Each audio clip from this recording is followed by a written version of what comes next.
morning. Good morning, everyone. I hope everyone is doing well. It is Wednesday. Happy Wednesday. So today I'm going to firstly put on this chapstick. I should always do this before I start the video, but okay. So today I'm going to talk about when is it okay to help others? Like, when is it okay? There is a time when it's okay, and there's a time when it's not okay. And I've talked about it before in terms of what happens when you try to do it, when you try to help someone, how you harm yourself. But there are times when it is absolutely okay to help someone. And that time is when they are willing to help themselves. That is the time it is okay to help someone.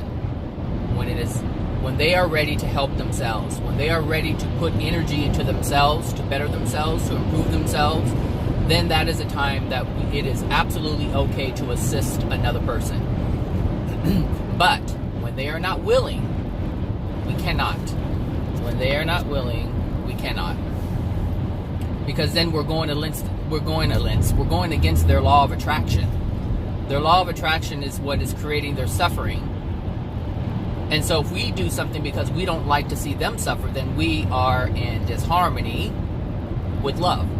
Meaning we are acting in accordance with the vibration that they are in. This is literally what happens.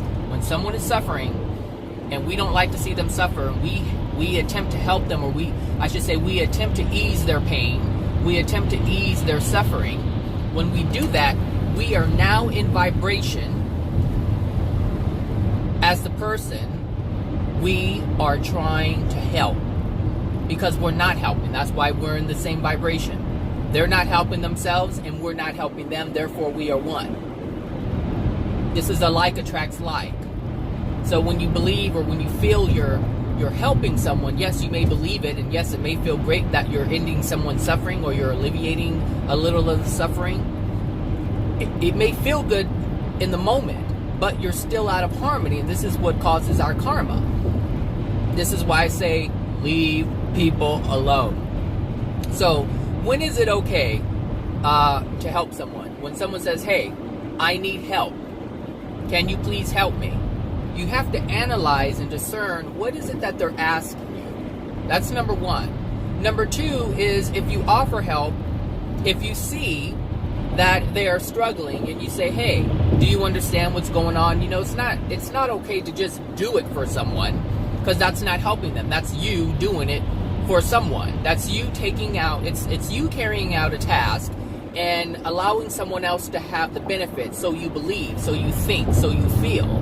Because like I said, the end result is going to be the consequence, the painful consequence that you're going to experience, and you don't know where it's going to come from, but it's going to come. And you're going to look around like, why is this happening to me? I'm such a nice person. It's because you don't know what you're doing. You're doing it, but you don't know what you're doing. You're taking action, but you don't understand the consequences of your actions. So ask someone, say, hey, look, I see you're struggling. What are you trying to achieve? Don't just say, hey, do you need help with this? Say, what are you trying to achieve? Let them explain it to you. If they're not sure what they want, they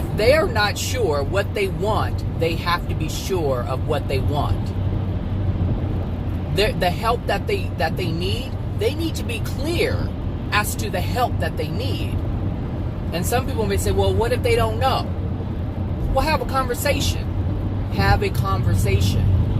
Love them enough to engage with them, enough to have a dialogue, to have a full understanding. Because if you have a full understanding, that you now have the power to explain it in a way where they now understand. They have a clearer vision for themselves. Have the dialogue. It's all about dialogue, not action. It's all about understanding. So understand what their needs are, what they're trying to achieve. If they're not clear, have the conversation with them. Have the dialogue with them. Help them see something that they maybe couldn't see before. That's a way of helping someone. Hey, I'm confused. I'm not sure. Okay, well, let's get some clarity. Let's get some understanding. Because even like, there are people who want to go to school, but they don't know what to take. Well, have the conversation. What do you like? What do you enjoy doing? here, I've gathered some things for you, some information for you to look at, meaning you have, you can either say, hey, look, go to the college, get one of those course books or whatever, I forget what they're called, but curriculums or whatever, I don't know. But, get one of those and find out what you want. Do some Googling and find out what you want to do. Find out what you like to do. First of all, find out what you like to do. Google it and see if this is something you would want to do and get paid for it. There you go.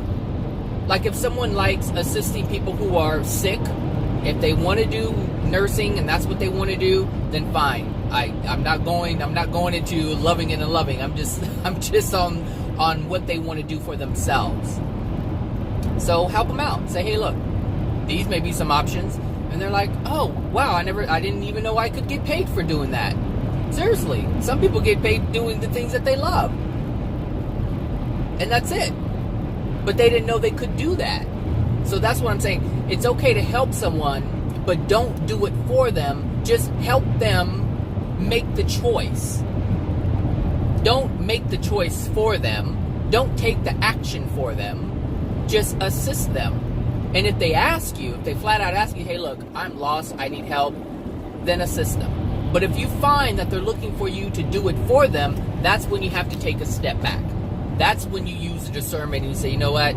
I see what's going on here. Even if they may not understand what they're doing, because a lot of people ask for help and they do not understand that they're not looking for help. They're looking for other people to do it for them. There's a huge difference. Can you help me understand how to do this? Or can you help me find an easier way to do this? That's different than doing it for them. Completely different. So we have to be mindful of the things we do. I just love these clouds or fog or whatever you want to call it, but I just love it, love it, love it. So, helping others. Just be mindful. Be mindful. And the reason why this came up is because I was thinking about. I'm always mindful. Look, people, I am always questioning decisions that I'm going to make. I'm like, okay, is this loving? Is this not loving? I have to measure it against the laws. I have to measure it against the rules. I have to measure it against love. I have to measure it against these things. I have to measure it against truth. Am I working in harmony with love, or am I not working in harmony with love? Am I working in harmony with truth? Am I living and working in truth? Am I not? I have to ask myself these things. So one of the things that I was thinking is assisting people who want to go to college. Like, helping them out. A lot of people can't afford to go to college. Pay rent, live, and go to college. And, it's like, okay, well, I have, room in my house. I'm able to do this. I'm able to actually host someone. I think that's what it's called, is hosting. Some people get paid for it. Some people get paid to host, and some people do it just because, as charity. And so I was looking at it from the perspective of charity. Like, okay, if someone wants to help themselves, meaning if someone wants to go to college, if someone wants to go to school to better themselves, and they're not able to, well, I have space. And I don't need to charge them rent. If they're willing to help themselves, I can help them. Because I'm helping them help themselves. And so that is a loving thing to do. But if someone just wants a place to live because they don't want to do anything with their lives, nope, that's not going to happen. Because how am I going to work harder for you than you work for yourself? How am I going to put more energy in you than you're willing to put into yourself? And this is why I say, be mindful of the things that you do. If someone's asking you to help them, and it requires you to put more energy into them than they're willing to put into themselves, you're on the wrong path. You're not supposed to help them. They're supposed to stay in their suffering, in their pain, in their uncomfortability, all of that stuff. They're supposed to live in it, stew in it, until they realize and decide for themselves that they want more for themselves. That's it. That is all, folks. That is all. So this is what I mean. Just be mindful of the things that you're doing. You know, hey, can you help me out? Can you give me $20 for this? Can you give me $20 for that? Well, you have to look at the situation. Number one, do you get an income? And what are you doing with that income? Because I need to know if I'm helping you or harming you. That's the question. Am I helping you or am I harming you? Am I assisting you or am I causing your soul to remain degraded or degrade itself or your soul degrade even further? These are the questions. If you're asking something of me, this is the information I need in order to make my decision. Now, some people say, well, it's none of your business how much money I make. It's none of your business what I spend my money on. You're right. You're right. It's none of my business. And neither is my money. None of your business. So this is how you have to approach it. You can't allow someone to destroy themselves and then you assist them in destroying themselves. You assist them in keeping themselves degraded.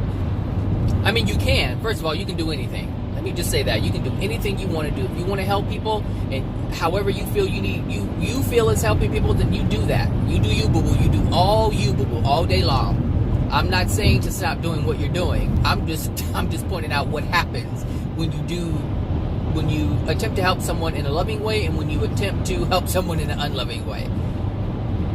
Because the unloving way will yield consequences for both you and the other person, because the other person is trying to escape their law of attraction, which has been created by their soul, and you are creating a law of attraction. You're creating darkness for your soul by assisting them in either maintaining their darkness or darkening their soul even more.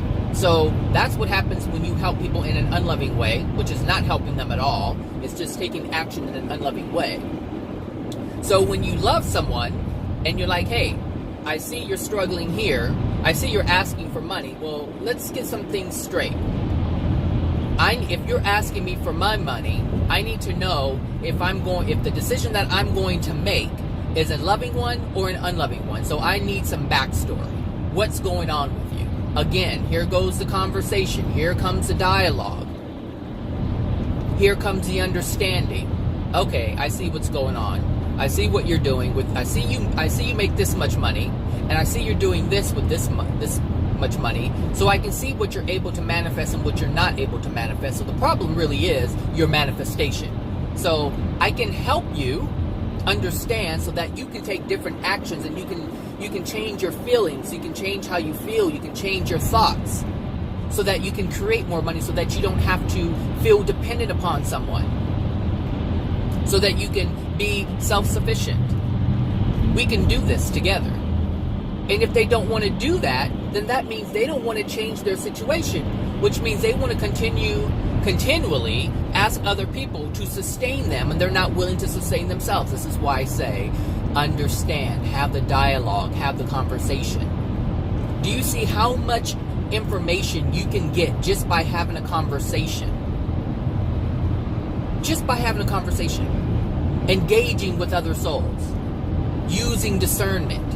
Understanding what truth is. Understanding what love is. Being able to make decisions and choices in alignment with these things that are truth and love. It helps you all the way around. But only if you live in love. And the thing is, just having the conversation, trying to find out, these are actions of love.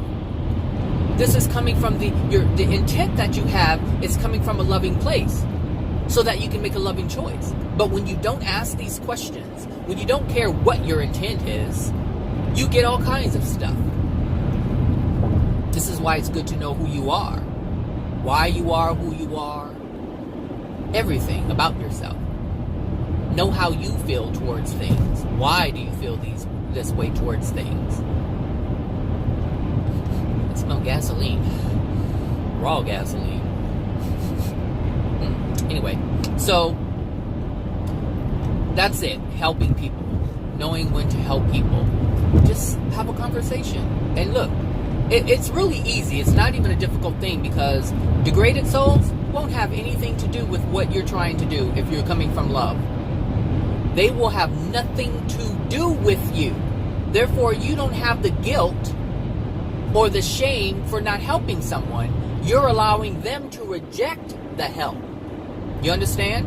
You allow them to remain degraded, and you walk away unscathed.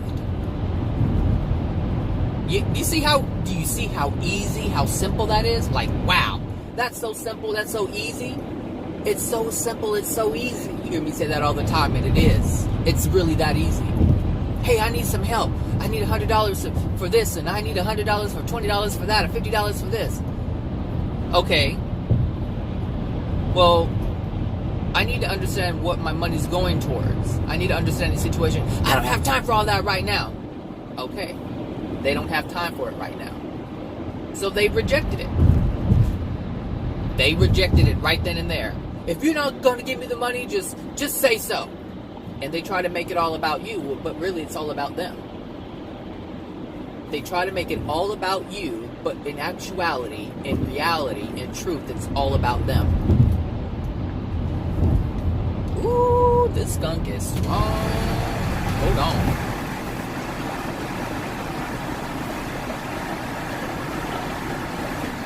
Woo.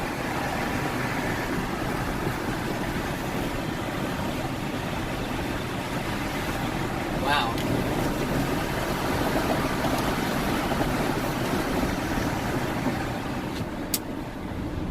Alright, that's better.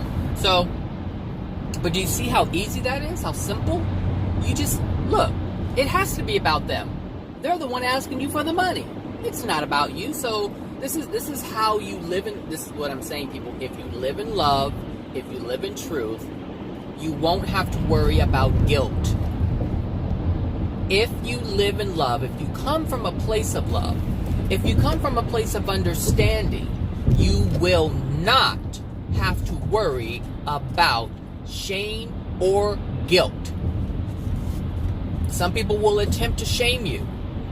Sometimes you'll do it to yourself. You'll say to yourself, "Oh, I didn't help them, so I feel bad because something may happen. They may lose their this or they may lose their that." I'm, when I when I first bought my car, back in October of 2014,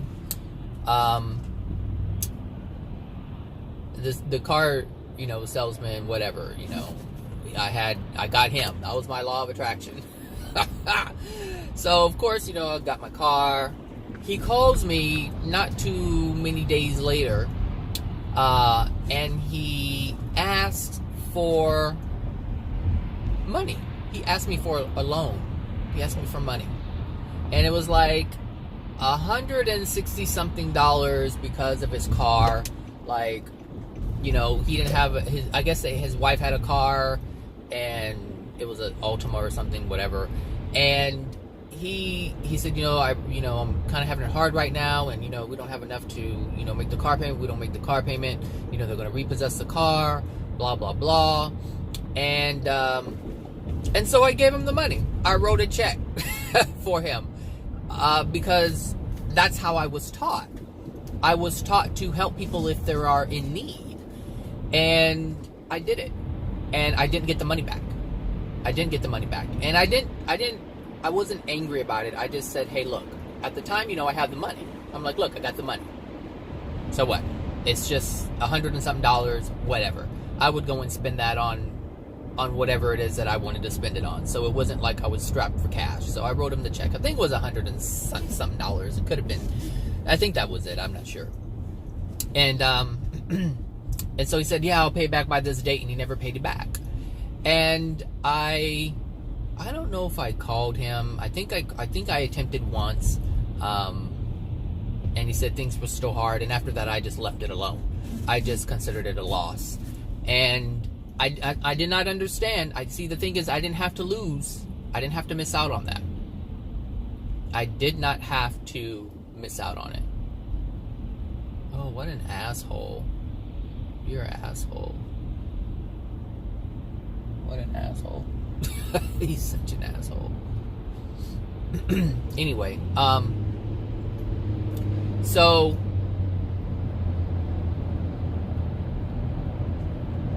anyway, he I didn't do anything about it. I was like, okay, fine, whatever, it's a loss. But I didn't have to lose anything.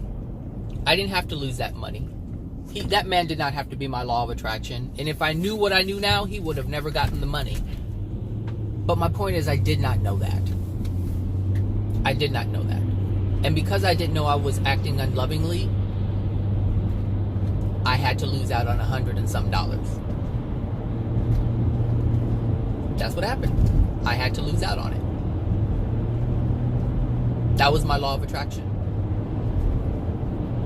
But I didn't know. And you know, the thing is, our past, the mistakes that we make in the past, this is why it's just pointless to hold yourself in contempt because you took actions based on you not knowing something. Don't punish yourself for not knowing something. Just use that opportunity to as a contrasting experience to see the darkness against the light, or see the light against the darkness. You know, look at the mistakes that you made in the past and say, wow, I can see where my beliefs have caused me to miss out and lose out. And that's what I look in my past and I can see, hey, what are you doing? Crazy fool. I can see how my decisions in the past caused me a great deal of lack. I have helped so many people out so many different times. I remember I helped this one guy. He needed a place to stay, and I let him stay in my place, and he cleaned me out. He took all kinds of stuff. And the thing is, I came home one day and things were gone. Little by little, I would look for something and it wasn't there. And I'm like, where did I put it? And then it hit me like, I see. I know where it is. Well, I should say I know why it isn't. Why it isn't here. And that's my past. That cannot happen today. Unless someone broke into my house, but it wouldn't be something that I would willingly do, and I willingly did that because I wanted to help someone. But I didn't want to see. And the thing is, here's the kicker about that situation. I knew something was up with this person, and still I couldn't say get out. I couldn't say I can't help you anymore. I couldn't say leave. I couldn't say that. I could not say that at all. At all. And so this is the consequence of that. And this is how far I went because I knew something was wrong. I knew something was not right with this person, and still I did nothing. Well, I did something, but I didn't do enough. I didn't prevent the whole thing, and I could have. If I had followed my senses, if I had followed my instinct, my intuition, whatever you want to call it. Because I knew something was wrong to the point where I bought a safe. I bought a safe, and I put some things into that safe. Yep, I knew something was up. And I was like, I need to get a safe, and I got a safe. So, not everything was lost, but some things were. So, the consequence wasn't to be completely cleaned out. But he did some light cleaning, I should say. He did some light cleaning. And that's fine. That's fine because now I can use that to learn, to see how my life is so different today than it was in the past. So don't look at your past and say, I didn't stand up for myself. I didn't say anything. That's okay. That is absolutely okay. Just understand that you have the power to say it today. You have the power to say no. You have the power to say, I'm going to do this. You have the power to say, well, that's what you want to do. That's fine. This is what I'm going to do. We don't have to do the same thing. You have the power to say that. Just understand how it feels to not have the power to say that, because it's an ugly feeling. And you know the difference because it's a feeling. When you're able to say, no, I don't want to do that, versus doing something you don't want to do.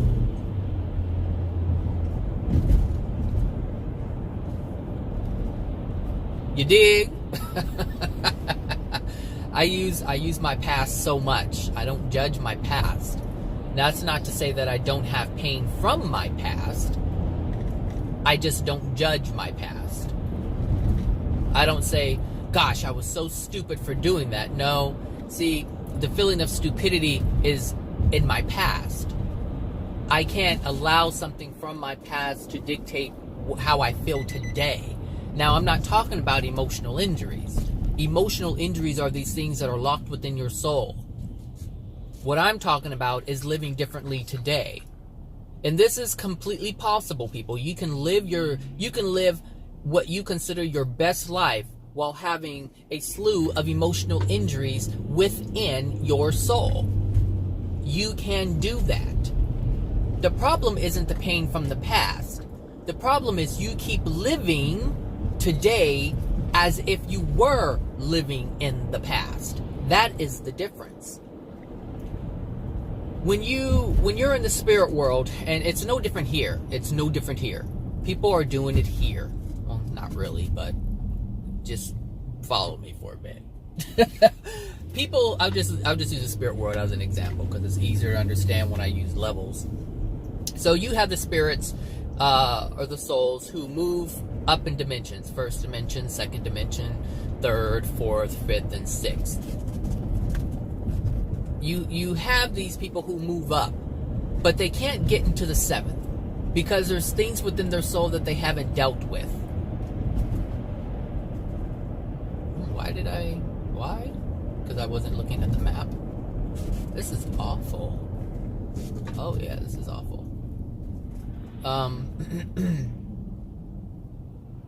Yeah, this is really bad. I'm not gonna... Am I? I'll just stay here. Who gives a shit? So...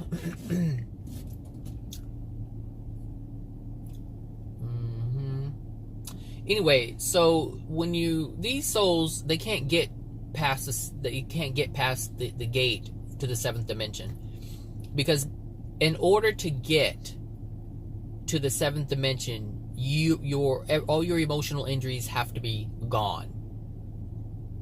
You have to be back in the perfect state in order to be at one minute with God.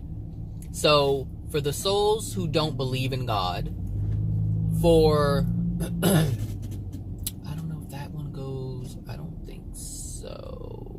Does that go to the... I can't remember.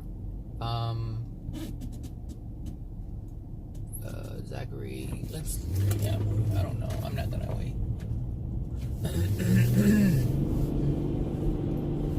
So let's see, 7-Eleven. Oh, give me a second. I need to find out. Look at these time changes. 7-Eleven. And we'll go this way. 7-Eleven. It's still 7-Eleven, but... Oh, that's how much I weighed. 7 pounds, 11 ounces. 7-Eleven. 7-Eleven. And I have 7 letters in my first name, 7 letters in my middle name, 7 letters in my last name. And my birthday is 3/27/77. So I got 3 7s there. Just a lucky baby. I'm a lucky baby. I am. And things are handed to me on a silver platter. I will never forget that. I will never forget that. She said, everything gets handed to you on a silver platter. Just whatever you want. It's true. People do give me things like that. Now, if someone out there is willing to go ahead and give me a 2019 BMW X5 white on white, I am a happy receiver of it. I'm a happy receiver of it. Oh, it did change 709. That's better. It should change even more. Okay, so is it 708? Oh, look, 708 already. Look, 709, 708. We're doing some good things today. So, anyway, the souls moving into... Oh, for the souls who do not believe in God, how can you be at one minute with God if you don't believe in God? You see? It can't happen. How can you manifest $1 million if you don't believe you can have $1 million? How can you be in alignment with perfection if you don't believe a being who is perfect exists? How can you want more? Hey, get on your side, fool. All that bullshit this morning. You're either eating a burrito or you're on your damn phone. One or the other. Anyway, so how do you align yourself with something if you don't believe that it exists? How can you say, oh, the universe is perfect and I want to be in alignment with the universe, but you're not in alignment with the person but you're denying the being who created the universe?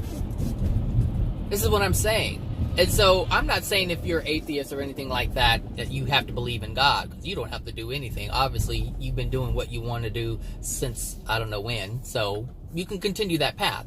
All I'm saying is, it's like this. Look, if you want a job working in finance, then you're going to have to learn something about finance. You cannot be boo-boo the fool working in finance. Well, let me kind of take that back, because there's some people who don't know anything who's working in finance. So let me take that back, because that is not a true statement. Sometimes you believe you're getting an expert. You're not getting the expert.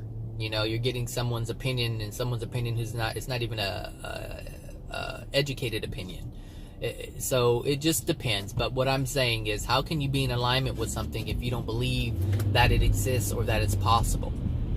And so for the souls who cannot get past the 7th dimension, they just stay in the 6th. But my point is, souls who live in the 6th dimension are way, way, way brighter than the souls.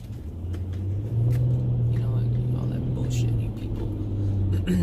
Are way brighter than the souls who live in the 1st dimension, or the 2nd dimension, or the 3rd dimension, or the 4th dimension, and even the 5th dimension.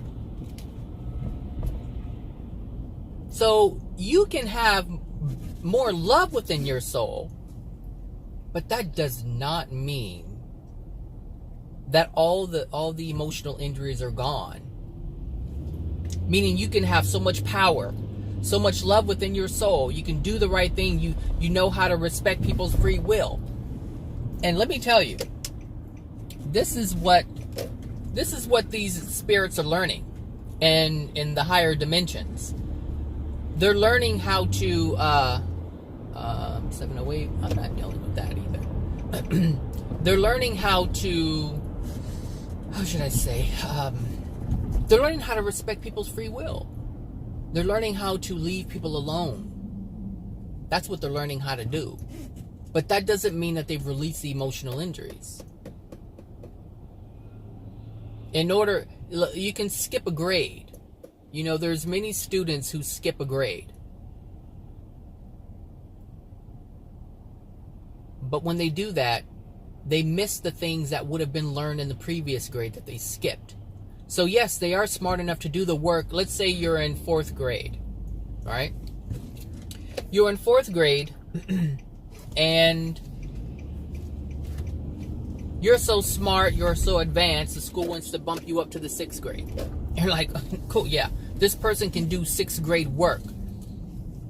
But there are some things in the 5th grade that is going to be experienced by the 5th graders that the 6th grade will never experience. And so they won't know how to do it. Just because they're smart enough to calculate and do 6th grade work doesn't mean that they don't need what is taught in the 5th grade, what is experienced in the 5th grade. And this is why some of the souls who are in the 6th dimension have to go all the way back to the 3rd dimension in order to learn things that they didn't learn because they skipped ahead of it. You are able to skip a dimension, levels within the dimension. But understand, when you do that, you miss out on something. So all these people want to, I'm not going to go there. But anyway, understand that. Just because you move ahead and your life is getting all great and you have $200,000 dollars a year you're making, you have $1 million a year you're making, you're a millionaire, you won the lottery, it doesn't matter what it is. Just say your life is moving, it's just cruising along. It doesn't mean that your soul is super bright. It doesn't mean that it's the brightest that it can be. It just means that you were able to advance to the next level, but there's still some things you missed in the previous ones. And it's interesting because, as I tell you, I watch like Beverly, not Beverly, these Housewives, the Housewives franchise. So I watched the different ones, you know, and when I watch the ones like Atlanta or Potomac, which are the ones with the black people in it, it's different than the ones with the white people in it. It's completely different. And I'm looking at the differences, because this is where, you know, it said, you know, that the Beverly Hills or the Orange County and the other ones, where the white people are, because they are divided like that. You have Atlanta, which are the blacks. You have the Potomac, which are the blacks, and then you have the Beverly Hills, and you have the New Yorks and all the other ones. You want to play? I don't know what you're doing. They're separated. They're segregated like that. And when I see them, how they live is completely different. Now, they all have millions of dollars. They all have great incomes. But when you look at the Beverly Hills, or the Beverly Hills ones, you know, they drink out of glasses. They live differently than the black people who have millions. They're still drinking out of Solo cups. They're eating off of paper plates. They don't use real dishes. And I'm like, what's... And this is interesting, because... Wait, hold on. Let me see if I'm going to a different one. 708, 110. Okay, we'll stay with the 708. You know, it's different. And the thing is, it's like you can take the person, as there is a saying, you can take the person out of the hood, but you can't take the hood out of the person. Because what the hood represents is how a person lives. And that's what they're comfortable with. And just because they moved into the higher realms of living doesn't mean that they're in complete harmony with it. They may be in harmony with it in a certain level, but there's some aspects that they just cannot get over. And they need to deal with that. They need to learn etiquette. They need to learn how to eat. They need to learn how to speak. They need to learn how to do these different things. And I'm not saying they have to do anything, so don't get me wrong. And no, I'm not saying that black people speak wrong. I'm just saying there is a certain etiquette that is in alignment with wealth. And so when people get wealth, not everyone is in alignment with the etiquette that is in alignment with the wealth. Now, I'm not saying you have to do that, because you have the freedom to live how you live. But like I've said before, the way we live on earth is a representation of how the spirit world works. How things operate on earth is a representation of how the soul works, how the soul interacts with the universe. It's the same thing. It's just being played out differently. But it's the same thing. So yes, you can move to Beverly Hills, but you can live your life like you lived in the hood. There was this one person, an employee, who used to be a client before they were an employee. And before they were an employee, they were homeless, and they were sleeping in a tent. All right? When this person got when that person came into our program for assistance, we got them housing, all right? We got them an apartment. That person actually slept in their tent inside their apartment, because they didn't know how to transition. Just because they had the housing, they couldn't live like you do when you have one. It took time, but they had to learn, because they didn't know how it operated. So that person slept in their tent in their own apartment. And that's what happens with the emotional injuries, or the soul, and moving up in dimensions. You can live and you can have amount of love within you, but you may not know how to fully experience that which you have allowed yourself to become, or allowed yourself to manifest, allowed yourself to become present in. That space, that loving, energetic space, not everybody knows how to live in that space. And that's what happens from the first dimension all the way up to the sixth. And like I said, there's a lot of leeway, a lot of wiggle room. Yes, you can do yoga, you can do all these meditations, you can do affirmations, you can use your mind. Let me just say this. Your mind is the controlling factor within from the first to the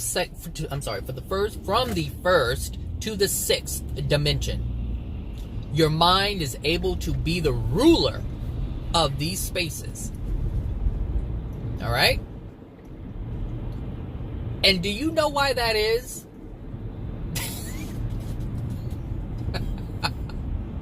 Do you know why the mind is the ruler of the first, second, third, fourth, fifth, and sixth dimension?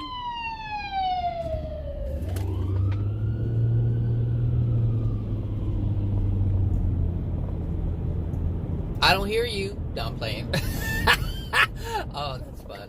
Anyway, the reason why that is because man created it. Man created it.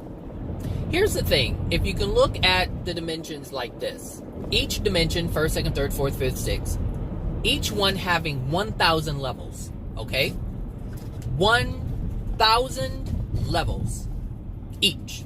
So the first has 1,000, the second has 1,000, so on and so forth. God created man, meaning God created souls to have obviously no emotional injuries, no damage, no nothing. That is the condition of the soul. God created each soul, or Adam and Eve, Aman and man, the first human couple. Those souls, or all souls, are actually created in this space. It's not until they incarnate that they get all the fucked up shit from us. Okay, just be clear. So each soul is created in perfection, meaning there's nothing wrong with it. All right. There's no negative or positive. It's just neutral, and you have free will to do whatever you want. There's some amazing gifts locked within you, but those can only be accessed if you want to access them. They're always coming out, but it's up to your free will to accept them or not accept them. All right? So you have gifts that the Creator has imbued within you. You're either accepting it or rejecting it, one or the other. That's it. All right? So the Creator created the soul to be right at the gate of the seventh dimension. Meaning they're at the 1,000th level of the sixth dimension. That's where Aman and Aman were created, if you can look at it from that perspective. What happened was, Aman and Aman started making decisions that were not in harmony with love. So they created the level below, where they were. See, there were no levels below them before. There was no dimension, there was no space below what that 1,000th level is in this moment. It was just that. And whatever they wanted to create above or below. That's it. That's the option that they had. That's where everything was in the beginning. But as they started to make unloving decisions, they started creating new dimensions that were below them. And this was done with the mind. It wasn't done with the soul and love. It was done with the mind. They wanted, in their mind, they wanted to experience themselves as God. But they weren't, and this was an unloving thing. They rejected the gift of love from the Creator. Divine love is what they rejected, and so they were just left with their own natural love. The love that the soul is naturally able to generate on its own. And this is what you see. This is what you see on the planet. This is why I said when you help people in love, I'm not talking about your version of it, because yes, you have created a version of that. We have, as human beings, we have created the human version of love, which is what happens every day. Here, let me help you. Let me pay for this for you. You can't afford it. Let me help. That's the man's version of love, and that's called natural love. And obviously, it's okay because we have been doing it now. It degrades the soul, but we're not putting God in the picture in this scenario, because God is not in the picture in this scenario. In natural love, God is not in the picture. Natural love is the soul's ability, the soul's ability to create love how it sees it. How the human soul sees it. Not how God sees it. If you lived in love how God sees it, you wouldn't be where you are right now. You would be improving yourself. But we keep doing things in love, but it's our version of love, not God's version of love. This is what the divine path is all about. The divine path is about living in God's version of things, not your version of things. Natural love path is whatever you believe is to be true and right for you. You know, do you believe it's okay to help someone if they're homeless? Some people believe, hey, I'm going to get you off the street. I'm going to get you some money. I'm going to get you some food. I'm going to get you some clothes. I'm going to do this. Meanwhile, this is you doing everything for them. Meaning that soul is remaining dark, but this is what you believe is loving. Therefore, we do it. Therefore, we assist in this way. Because we believe this is a loving thing to do. Again, this is man's version of love. This is man's version of caring. It's not God's version of caring, because God intended souls to be independent and completely 100% capable of sustaining themselves. We don't believe in that. We don't believe in someone else sustaining themselves. We believe, human beings believe, I need to stop saying we, but for the most part, human beings believe, most people who are listening to this, you guys believe that it is okay to do for other people so that they don't suffer. Because that's the whole goal, is to stop suffering. But only the way that you believe you should stop the suffering. You don't believe in other people being strong, independent, capable souls to manifest on their own. And the truth of it is, you can't. You can't do that because there's too many emotional injuries within you. What would you do? How would you feel good about yourself? Because you're degraded yourself, understand that. How would you feel good about yourself if you didn't help other people? Why do you think people give so much of themselves to help another person, but they put themselves last? You see, but you feel, and the thing is, if you didn't help anybody, you would feel like shit. You feel like crap. You're like, what's your purpose? I don't know what my purpose is. Okay, I'll help you. I see you're suffering. I know how to fix that. I'll fix you. That's what it is. So you're not going to give it up because honestly, you're not going to want to feel like shit. Stop helping people and see what happens. Stop doing for others and just watch people live in their cesspool of creation. Because there's some people out there who have to help people left and right. They have to do it. And if they don't, they feel crappy about themselves. And if you don't believe me, if you're the type to help people left and right, then stop doing it. Do it for a week. Don't help anybody for a week. Don't try to solve anybody's problems for a week.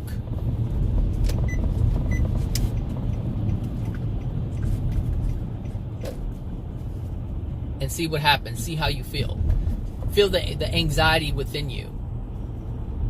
It'll pop up. And then you'll understand why you do the things that you do. And the reason why you cannot live life God's way. You have to live life the natural pathway. How you believe, how you feel life should be. Because we know it feels good to help someone. And yes, it does. It does feel good. This is why you do it. It may not be loving, but it feels good. Again, that's why you do it. You know, smoking pot feels good.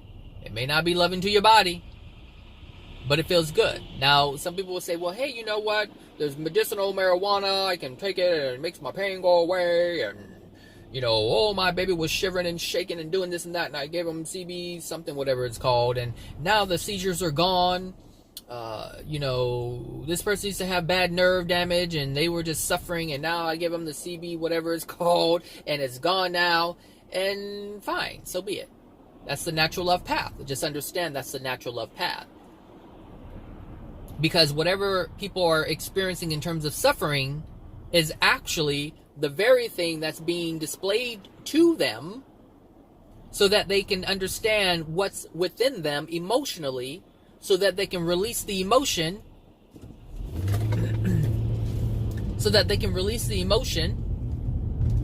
and heal themselves permanently. But the natural love path is not permanent. It's temporary. It's not permanent. It's temporary. Again, it's not permanent. It's temporary. And so what does that mean? It means that the soul doesn't have the power to heal itself because it wasn't allowed to heal itself. Because someone else came and put a substance in their body to make the pain go away. The soul didn't release the cause of the pain. You were just relieving the symptom. You treated the symptom. You see, you understand, you get it? Maybe, maybe not, I don't know. You don't have to get it. You don't even have to listen to this stuff anymore. You can let it go. It's difficult because, you know, you are choosing. I'll be back. Okay, I'm back. I'm actually already in my office, but no one's here right now, so I figured I'll just finish it up here. But what I was saying is, you know, it's difficult for people to live on what people, or what is known as the divine love path, the divine truth path, because divine love, divine truth really means that it's God's love that we're talking about. It's God's truth that we're living by. It's God's truth that we're making the decisions we're using to make our decisions, the choices that we make, not our own. And that's what has been keeping man in a degraded state, is man is living by his definition of the way he thinks or it thinks it should live. That's humanity at the moment. So basically, how you live your life is how you believe your life should be lived. And you know this is true. You believe that this religion is the answer. You believe that this spiritual group is the answer. You believe that the answer is not believing in a God. You believe that the answer is helping people no matter what, at any cost. And the thing is, you don't even see it as a cost. You don't see it as a sacrifice. And that's your belief. That is the belief of most people who are listening to this video. That's the belief of most people on the planet. It doesn't matter what country you go to. It doesn't matter which culture you go to. Each culture is degraded. Each culture has beliefs, have established beliefs that are degraded. And what natural love is degraded. In a way, it's degraded because it's man's definition of how man wants to live. It's not the definition of how God intended the souls to live.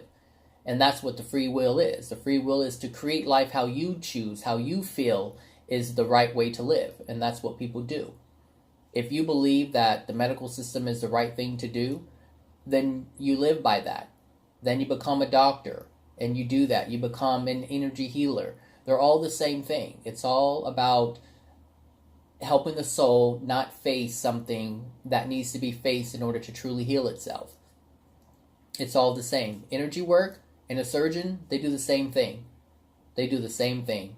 But none of them, and I mean none of them, assist the person, assist the soul with removing the contents within the soul. All the energy healer does is work on the spirit body. All the medical doctor does is work on the physical body. They're just focused on the body, but they're not focused on the real person, the only person.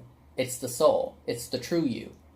And because you don't focus on the true you, you can't heal yourself completely. You can't heal yourself at all. You can heal the physical. You can heal the physical body and the spirit body, but that's not who you are. So you're really not working on the person. It's almost like you're working with clay. You're either working with clay or you're working with energy, with electricity. That's it. That's all energy healers do and medical doctors do, but they don't work on the soul. And the things that I talk about help you with your soul. Help the soul heal itself. Because you are the only person who can heal yourself. So when I'm talking about emotional injuries, you have the power to either release the emotional injuries, let emotional injuries in. You have the power to do that. Nobody else has the power to do that. Someone like I said, when I was younger, and they used to call me stupid. And they used to call me, whatever. Say I wasn't smart. Just call me dumb, whatever. I let those things in as a child, but I can't let those things in now, because now I understand the power of the soul. Now I understand the power of energy. Now I understand the energy that's associated with the words. Now I understand the intent, and I don't accept everyone's intent. And that's the power of the soul. And so you have people who are affected by words left and right. So, well, they called me this and they called me that, just like when I was a child and they called me this and they called me that. I was affected by their words. I can't be affected by the words anymore, because I understand the power of my soul. I understand the power of who I am. I understand the power of my creation. And I understand the power of the one who created me. Not fully, but I understand it to a certain degree, enough to know that I have assistance, I have help when I need it, and what I mean by that is, when I say assistance and help, I get the assistance and the help that the Creator allows the soul to have to become a more powerful soul, a more bright soul, a more loving soul. And that's information. That's understanding the information. That's what I ask for. I don't ask for people to do things for me. I ask, how does this work? I want to understand how this works so I can control it, so I can manipulate it, so that I can create it, so that I can manifest it. That's the power of the soul. Some souls don't have power, so they have to lie, steal, and cheat. They have to lie, steal, and cheat. Gentlemen, men out there, there are women who are using you for your money, for what you can provide for them. And there are also men out there who are using women for what they can provide for them, because they cannot manifest it on their own. And some people are okay with that. Some people are not. The people who are okay with it, it's because they're getting something in return. They're getting a warm body. They're getting someone present. Maybe it's someone to watch the kids when they work. You never know. You never know. And some people, they're just draining of your energy and your resources that you work so hard for. It just depends. It really depends. It really depends. And sometimes it's just, it just depends on what the circumstances are in the moment. But the soul is what has the power, and that's why I talk about the things that I talk about. So you understand and understand your power, understand why you're moving through this thing you call a maze you can't figure out. Well, the stuff that I'm presenting to you so that you can figure it out. So you have a knowing and an understanding as to how it works. How you make the decisions in your life to either have a better experience or an experience that you wish you didn't have. It's completely up to you. But going back, you don't have to. How you live your life is your business. It's if you want to live man's way, then live man's way. That's what's considered the natural love path, and that's your version of love, and that's fine. There's nothing wrong with that. It just has its limitations. It has its limitations, and you may not experience the limitations here, or I should say, you may not know of the limitations that you're experiencing, but they're there. But if you live the divine love path, meaning you just learn God's truths and you try to live by those truths, live by God's version of love and not your version of love, then you're not limited. The only thing that's limiting, like you can try to live the divine love path, but that doesn't mean that you'll experience the wholeness of that, because you're not fully living the divine love path, because the divine love path requires that you get rid of all the emotional injuries that are within you. Again, if you go back to the dimensional example that I had used earlier, if you are within the first and the sixth dimension, which we all are, that means we have emotional injuries. And so in order to be strictly on the divine love path and to live divine love and divine truth in every sense, in every way, then you have to get rid of all the emotional injuries that are within you, because it is still unloving to have the emotional injuries within you. You may be doing everything right which is what these souls are doing in the sixth dimension. Like these, what is it? Is it not Gandhi? Gandhi? No, I don't know. Yeah, I don't know. One of those monks, who's in the seventh dimension. In the sixth dimension. And there's emotional injuries within him that hasn't been released, which is why he can't move to the seventh dimension. But he's perfect in every other way. In every other way. But he has to remove those things. There's certain truths that he is not in alignment with. And God is one of them. Because they believe that they become masters, they become gods. And that's the falsehood that Adam and Eve, or Amon and Aman, had. So if they hold that falsehood that kept them from connecting with the Creator, the same falsehood is going to keep another person from connecting with the Creator. You cannot become you cannot become or be at one with God if you have anything that is unloving within you. Any belief or any emotional injury that you have must be removed. I have a Facebook friend, and she wants to be at one with God. She wants to have that connection with God. But it's going to be an impossible task for her if she continues to condemn herself for her past. If she continues to, and she's really condemning herself. She's not so much condemning her parents, she's condemning herself. She's mad at herself for allowing it to happen, not loving. She's unloving to herself for not being loving to herself.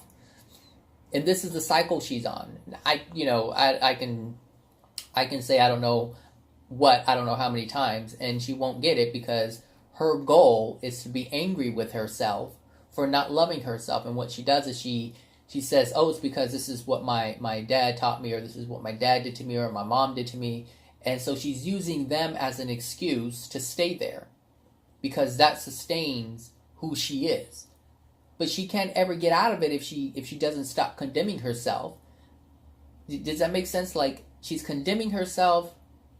She wants to improve herself, but she's recognizing that she did something wrong. She's angry or mad and disappointed at herself for doing it, which reinforces the anger, which means she can't get out of it. It's the quicksand that just keeps pulling her in. I know it, and then it's like she knows it, she comes out of it, and then she hates herself again, and she pulls herself back down. And this is the cycle that most people are on when they try to heal in the beginning, because they don't understand the healing process. They don't understand the healing process because they haven't been living the healing process. They've only been living the degraded process. And so they'll take all good information, all that is good, and they'll darken it. That's what dark souls do. That's what degraded souls do. Is they see through darkness, and anything light must be turned into darkness, because we create things that are familiar with us, that resonate with us, that we identify with. We don't want to be surrounded by things that make us feel different than how we are feeling in the moment, how we've learned and taught ourselves to feel. And this is it. You hate this feeling, you want to get out of the feeling, but you take the thing that can get you out of the feeling and turn it into something to create the same feeling that you've been living for I don't know how long. And this is why people can't escape from it. This is why I tell you, what's allowed me to change is I don't deny my past. I just don't allow my past to dictate my present and my future. Because my present is what's going to dictate my future. So I don't allow my past, I don't allow the times that my family members called me nigger to hold me down. I don't say to myself, I can't do this because I'm black. I don't say I can't do this because I'm mixed. I don't say I can't do this because I'm a guy. I don't say any of these things, even though I have been condemned by women my entire life. I haven't allowed that to keep me down. I understand it. I move forward, and as I change, I look back as a marker to show myself, wow, how I am so different today. Keep on this path, Zachary. You're on the right path. That's all I use my past for. And the universe uses my past to bring me law of attraction so that it brings it up in my present so I can see it. Because I understand if something is happening that is unloving, that is an unwanted experience, it's not because I'm desiring it, it's because there's something within my soul. And so I allow the universe to I'm not allowing the universe is sending me the message anyway, but I'm allowing myself to see the message that the universe is sending me. I'm allowing the universe to show me what's in my subconscious, if that's what you want to call it. I'm allowing the universe to bring to me what's within my soul so that I can see it with my eyes. That is what the law of attraction is doing every time you have a negative experience, or what you call a negative experience. It is the most loving experience that can happen to you in this moment, because the universe is showing you what is within you. The universe is showing you what your conscious mind cannot and will not see. Sometimes your conscious mind cannot see it. Sometimes your conscious mind doesn't want to see it. But the universe is saying, hey, here it is. Here it is. Be better. Here you go. This is what's within you. Everything that happens to you is because it's within you. That's it. And so at any given time, you're given an opportunity to change. But all you have to do is be open. All you have to do is be open. Open to see it, open to understand it, and then open to do something about it. Both emotionally, feeling-wise, thought-wise, action-wise, all of it. You have to be willing to change. That's what all these bad law of attraction experiences are. All these feelings of unworthiness and loneliness and hatred, anger, sadness, all of that is just to show you what's within you so that you can say, okay. And the thing is, it tries to bring it up emotionally, but most people want to close it down. Just allow it to come up and come out. Come up and come out. So that you can come out. So that the true you can be revealed. Otherwise, you still have the mask on. All right, everybody, so that's it for today. I hope you have a wonderful, Wednesday. And I will talk to you guys later. And, just before I turn this thing off, back to how I started the video, helping others. Remember to be mindful of how you help others. Just remember to ask the question, have the dialogue. And if they don't want to have the dialogue, to help you make an informed decision, because you're making the decision. So it's your responsibility to make an informed decision. Because if you don't make an informed decision, like any investment, you'll get screwed. You have to understand the playing field. You have to understand the process. You have to understand what's going on. What's going on with this company? What's going on with that company? What's going on with their decisions and their financial stability? What's been going on with them? Are they stable? Are they unstable? Do they understand what's going on? Are they kind of lost? Are they bobbing and weaving and dodging? Or are they a solid company? And that's how you know if you should if you should invest in it. Does someone need help because they want, tell me your plan. What's your plan? I don't want to just do something. I don't want to just throw money at you. What's your plan? I need to know that the time that I'm putting in is going to yield something that I want because it's my time. So you do have a say as to what you want. But this is not to force someone to do something that they don't want to do. No. You're just looking to make a good investment. Are you going to invest in something that's going to have a return on your investment? That's it. But understand why you're doing it. Because that can be a wrong investment. It may look like a good deal, but you'll get burned. It may look like a good deal to invest in, because the natural love says help people who are in need. But like the example I gave, the man needed money for his car payment. I gave it, and I didn't get any return on my investment. The only thing I got out of that is a bad experience to look back on, to learn from. So, but like I said, in many videos in the past, everything is a loving experience. You just have to know how to see it. All right, everybody. Have a good one. Talk to you later. Bye now.